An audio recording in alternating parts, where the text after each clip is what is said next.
There have been so many great games in 2023, and on Thursday, December 7th, we will celebrate the best of the best at the 10th Annual Game Awards, streaming live everywhere from right here at the Peacock Theater in Los Angeles. I'm Jeff Keighley, and it is finally time to reveal the nominees across more than 30 categories. And to help select the winners, you can vote in all categories starting now at thegameawards.com. This is going to be a very special TGA filled with new game announcements from teams around the world, and in the coming weeks we will have much more to share. But now, I am honored to get to the task at hand. Here are the nominees as selected by our voting jury for the Game Awards 2023. For Best Performance, the nominees are Ben Starr as Clive, Final Fantasy XVI, Cameron Monaghan as Cal Kestis, Star Wars Jedi Survivor, Idris Elba as Solomon Reed, Cyberpunk 2077, Phantom Liberty, Melanie Liebert as Saga Anderson, Alan Wake 2, Neil Newbon as Astarion, Baldur's Gate 3, and Yuri Lowenthal as Peter Parker, Marvel's Spider-Man 2. For Best Ongoing Game, the nominees are Apex Legends, Cyberpunk 2077, Final Fantasy XIV, Fortnite, Genshin Impact. In the category of Best Multiplayer, presented by Discord, Baldur's Gate 3, Diablo 4, Party Animals, Street Fighter 6, and Super Mario Bros. Wonder. The nominees for Best Art Direction are Alan Wake 2, Hi-Fi Rush, Lies of P, Super Mario Bros. Wonder, and The Legend of Zelda Tears of the Kingdom. For Best Score and Music, the nominees are Alan Wake 2, composer Petri Alanko, Baldur's Gate 3, composer Borislav Slavov, Final Fantasy XVI, composer Masayoshi Soken, Hi-Fi Rush, audio director Shuichi Kobori, and The Legend of Zelda Tears of the Kingdom, composed by Nintendo Sound Team. The Best Audio Design nominees are Alan Wake 2, Dead Space, Marvel's Spider-Man 2, and Resident Evil 4. Best Adaptation recognizes excellence in authentically creating shows, movies, and other creative endeavors based on video game worlds and characters. Here are this year's nominees for Best Adaptation: Castlevania Nocturne, Gran Turismo, The Last of Us, the Super Mario Bros. Movie, and Twisted Metal. For Best Narrative, the nominees are Alan Wake 2, Baldur's Gate 3, Cyberpunk 2077 Phantom Liberty, Final Fantasy XVI, and Marvel's Spider-Man 2. Games for Impact celebrates thought-provoking games with profound pro-social meaning.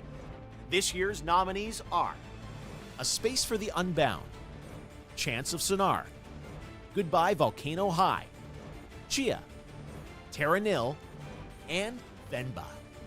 For Best Independent Game, the nominees are Cocoon, Dave the Diver, Dredge, Sea of Stars, and Viewfinder. For Best Mobile Game, the nominees are Final Fantasy VII Ever Crisis, Honkai Star Rail, Hello Kitty Island Adventure, Monster Hunter Now, and Terra Nil. Best Community Support acknowledges a game for exceptional support, transparency, and responsiveness to players. The nominees are Baldur's Gate 3, Cyberpunk 2077, Destiny 2, Final Fantasy XIV, and No Man's Sky. Okay, now it's time for Best Debut Indie Game, which recognizes a development team that hasn't been on the TGA stage before. In fact, these teams published their first game in 2023.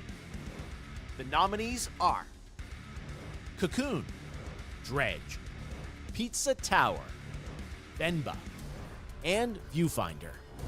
For Best VR/AR Game, the nominees are Gran Turismo 7, Humanity, Horizon Call of the Mountain, Resident Evil Village VR Mode, and Synapse. For Content Creator of the Year, the nominees are Iron Mouse, People Make Games, Whackity, Spreen, and Cypher PK. What's your most anticipated upcoming game? Remember, this has to be a game that's officially announced. The nominees are Final Fantasy VII Rebirth, Hades 2, Like a Dragon Infinite Wealth, Star Wars Outlaws, and Tekken 8. Your nominees for Best Action Adventure Game are Alan Wake 2, Marvel's Spider-Man 2, Resident Evil 4, Star Wars Jedi Survivor, and The Legend of Zelda Tears of the Kingdom. For Best Role-Playing Game, the jury selected Baldur's Gate 3, Final Fantasy XVI, Lies of P, Sea of Stars, and Starfield. In the category of Best Fighting Game, the nominees are God of Rock, Mortal Kombat 1, Nickelodeon's All-Star Brawl 2, Pocket Bravery, and Street Fighter 6. The nominees for Best Action Game are Armored Core 6 Fires of Rubicon, Dead Island 2, Ghost Runner 2, Hi-Fi Rush, and Remnant 2. Innovation and accessibility celebrates games that are making our industry available and enjoyable to more people. Selected by a special committee of accessibility experts, this year's nominees for innovation and accessibility are Diablo 4, Forza Motorsport, Hi-Fi Rush, Marvel's Spider-Man 2, Mortal Kombat 1, and Street Fighter 6. Next up, Best Family Game. The nominees are Disney Illusion Island, Party Animals, Pikmin 4, Sonic Superstars, and Super Mario Bros. Wonder. The Best Sim Strategy nominees are Advance Wars 1 and 2 Reboot Camp, Cities Skylines 2, Company of Heroes 3, Fire Emblem Engage, and Pikmin 4. This year, these 5 games are nominated for Best Sports Racing: EA Sports FC 24, F1 23, Forza Motorsport, Hot Wheels Unleashed 2 Turbocharged, and The Crew Motorfest. Now a look at our esports categories, starting with Best Esports Game. The nominees are Counter-Strike 2, Dota 2, League of Legends, PUBG Mobile, and Valorant. Your Best Esport Athlete nominees are Demon 1, Faker, Hydra, Imperial Hal, Ruler, and Zywoo. For Best Esports Team, our committee nominated these teams: Evil Geniuses Valorant, Fnatic Valorant, Game & Gladiators Dota 2, JD Gaming League of Legends, and Team Vitality Counter-Strike. The Best Esports Coach nominees are Potter, Homie, Gumba, Ecstasy, and Zonic. And finally, the nominees for Best Esports Event are 2023 League of Legends World Championship, Blast TV Paris Major 2023, EVO 2023, the International Dota 2 Championships 2023, and Valorant Champions 2023. All right, you ready? It's time for our final 2 categories. Best Game Direction, which recognizes extraordinary creative vision and innovation in game direction and design. This year's nominees are Alan Wake 2, Baldur's Gate 3, Marvel's Spider-Man 2, Super Mario Bros. Wonder, and The Legend of Zelda Tears of the Kingdom. Okay, finally, on behalf of the jury, I am proud to announce the 6 nominees selected for outstanding creative and technical excellence. The nominees for Game of the Year at the Game Awards are Alan Wake 2, developed by Remedy Entertainment, Baldur's Gate 3 from Larian Studios, Marvel's Spider-Man 2 from Insomniac Games, Resident Evil 4 from Capcom, Super Mario Bros. Wonder from Nintendo, and The Legend of Zelda Tears of the Kingdom from Nintendo. And there you have it. Those are your nominees for the Game Awards. A highly competitive year for sure, but who will come out on top? Well, you can help select the winners by voting now at thegameawards.com and on our Discord server. I hope you can join us live on Thursday, December 7th for the Game Awards. The TGA Orchestra will be back on this very stage, and as always, we'll pay tribute to our Game of the Year nominees. And yes, you can expect lots of news and updates on what's ahead for games in 2024 and beyond. So lock in your votes and get ready to celebrate 10 years of the Game Awards. We'll see you live on Thursday, December 7th.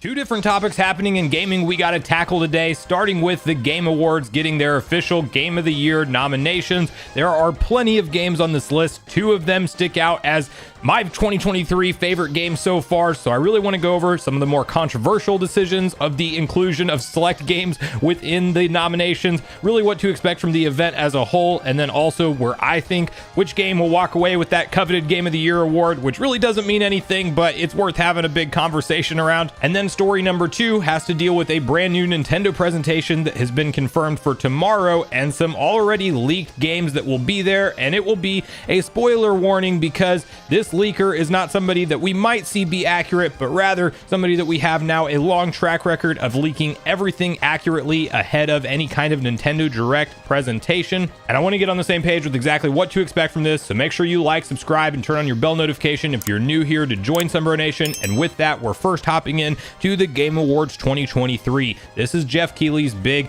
annual event where the gaming community comes together. Some people skip this award show altogether. I'm kind of indifferent on it. There are definitely some big years in the past that we've had massive announcements come out of this Game Awards show, and while it is more of a mainstream show for gaming, it also is enjoyable, in my opinion, to kind of have all of the industry figureheads up on the stage accepting awards for all of the various games that you've been able to celebrate over the last year. And I think it's fair to say that 2023 may go down in history as one of the best years for gaming period of all time ever, and you will see that with the nominations that we're gonna read through as far as the top 6 that were selected for that Game of the Year award. But I also am of the mindset that at the end of the day, whether or not my favorite Game of the Year in 2023 or the top 2 for me personally walk away with a ton of awards or not, it doesn't change my enjoyment level of those games. So in all reality, it doesn't really matter, but I do think that it's something that's kind of fun to celebrate as a gamer within the gaming community and kind of see this big giant showcase. I will be live streaming it here on the channel, so make sure you come back on December 7th if you'd like to watch it with me. And we will start by going through the games that have been officially nominated for the big award, which is the one that will close the show, which is none other than Game of the Year, and that starts with Alan Wake 2. I wish I had a chance to play through this myself. I am a fan of Alan Wake 1, although I have limited hands-on time with it. I do think that from everything I've seen showcased with the gameplay and the story direction, it seems like fans love this game, and that's really saying something when there was such a cult classic with Alan Wake 1, and I can definitely see why this one made it into the list of Game of the Year, but I have limited amounts to say on it because, again, I did not play it myself. Next up, we have Baldur's Gate 3. This is another game I have not played yet, but I will tell you that the online reaction around it, and even some personal friends that I have that are knee-deep in this game, like hundreds of hours in, have given it rave reviews. It is really something that kind of shocked the gaming world when it dropped. One, it's an old school return to form in the fact that it's a content complete game with minimal bugs and issues that I'm even aware of. There are so many different decisions and story directions you can go with your characters and things, and there's a lot of replayability for this game from what I understand about it. So this is definitely going to be one of those that's really in that conversation for walking away with the Game of the Year award. It's one that I would definitely understand if it does win Game of the Year, although I still have hope for a couple of them that we're going to be talking about to actually walk away with that instead. Now, Marvel's Spider-Man 2 is a super recent release, and just due to the overall time that I've had in my free time gaming schedule, I haven't played this one either, but obviously Spider-Man, when it hit the PlayStation 4, definitely revolutionized superhero games. I mean, it definitely did take it to that next level. It felt like we'd already seen the Batman Arkham games really kind of lay a foundation for what superhero games could be, but Spider-Man definitely elevated that. And then you have Miles Morales, a side game that kind of is a shorter story, but still very important. And finally, Spider-Man 2, that by all accounts is deserving this nomination. Now, a very big controversial one, I think you could say, and I agree with it, is Resident Evil 4, because this is, of course, a remake of Resident Evil 4 that is a timeless classic. Nobody's arguing that, from the GameCube, PS2, and Xbox era, but does a remake that sticks really to the same core formula of the original game deserve to be in that Game of the Year conversation over games like Starfield that, while many have had different takes around Starfield online, it was a massive undertaking for Bethesda, and it's missing from this list. So we don't really have any first-party Microsoft games to actually talk about here, and Resident Evil 4 did slide into that conversation for Game of the Year. I don't think it's going to walk away with the award ultimately, but it's definitely one that I've seen a lot of strong opinions about online being included. So let me know how you feel about that personally with the remake situation. Then the two games that I can quite honestly say have been my personal Game of the Years. I mean, they're very neck and neck, but for different reasons, different levels of enjoyment. We first have Super Mario Bros. Wonder, which I just wrapped up my 100% run with. I cannot stress to people enough that if you have any kind of enjoyment for 2D platformers, that classic style gameplay that's been around since the 80s that we all know and love, this elevates that to a truly unprecedented level. And it was fun for me to actually go through and collect all the purple coins, go through every special world stage, which, oh my gosh, the last couple of those, I mean, the amount of deaths that I had before I finally had the perfect run to get through them, it was incredible in terms of difficulty. And while you could argue that the whole game as a whole is not that difficult, I think it was incredible for 2D platforming. You just don't think that it can be as creative as it was, and somehow Nintendo pulled that off. And then, of course, you have the big, my personal 2023 Game of the Year, and ultimately the game that I do think will walk away with the award, which is none other than Zelda Tears of the Kingdom.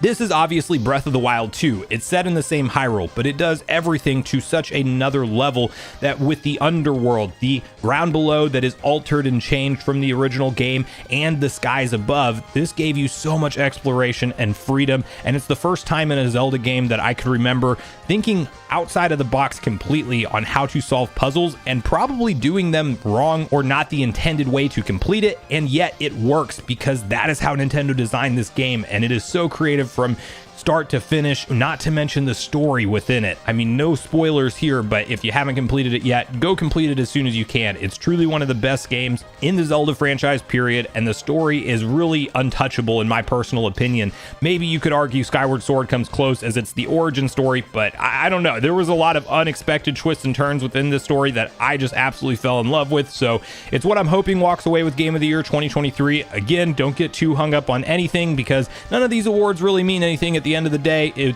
in terms of your personal enjoyment on whether or not you like a game or not, but it is going to be fun to celebrate together as fans. So let me know in the comments down below which game you think will walk away with the award, and if you agree with the nominations or if you definitely think there are some big missing gaps in games that should have been included on this list that are not there today. Now, story 2 we're talking about has to do with the official announcement that a Indie World Nintendo presentation will be taking place tomorrow. As you can see the following post over on X from Nintendo of America, which reads, "A new Indie World showcase is airing tomorrow, November 14th at 9 a.m. Pacific time. Tune in for roughly 20 minutes of new announcements and updates on indie games coming to Nintendo Switch." So this is a cool announcement. I'm never anyone to get super excited about Indie World presentations. Sometimes you really find some incredible games featured within the showcases, and other years it just feels like something you could skip entirely. So if you're not super into indie games on Nintendo Switch, I wouldn't expect anything massive to be here. We do have one game that will for sure be at the presentation that we'll cover in just a minute, but as a whole, I like to see these Indie World presentations. It's definitely something that Nintendo, I think, has done better in recent years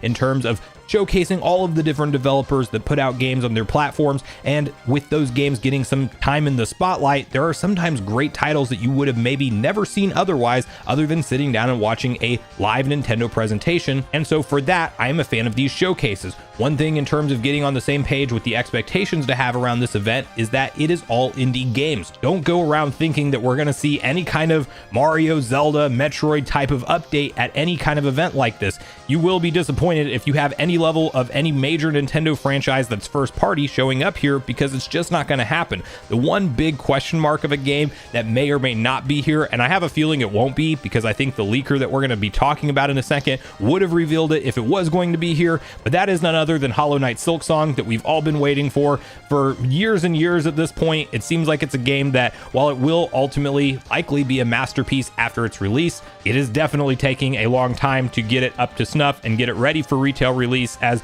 we've had numerous delays around this game, and fans, I think, at this point in time are really ready just to get that finalized release date. Show us a launch trailer and let's go and let's be able to play it, but I don't think it'll be here. But it would be an excellent show closer if somehow it does slide into the presentation. Now from here, we definitely have one game that will be at this event, and I can say that confidently due to this particular leaker's track record. We are talking about Pioro over on X, which, if you know anything about this account, essentially, since we saw it pop up, every single prediction that they have made days before previous Nintendo Directs has come true, and it hasn't been stuff that is like small or easy to guess. It's been like saying Wonder is the new title of the 2D Super Mario Bros. Before we knew that. It's things like Mario vs. Donkey Kong is back and the minis will return, like specific details, and it's happened enough directs now that this is a spoiler here. So final warning, click off the video if you're really into the Indie World Direct and you don't want to have any kind of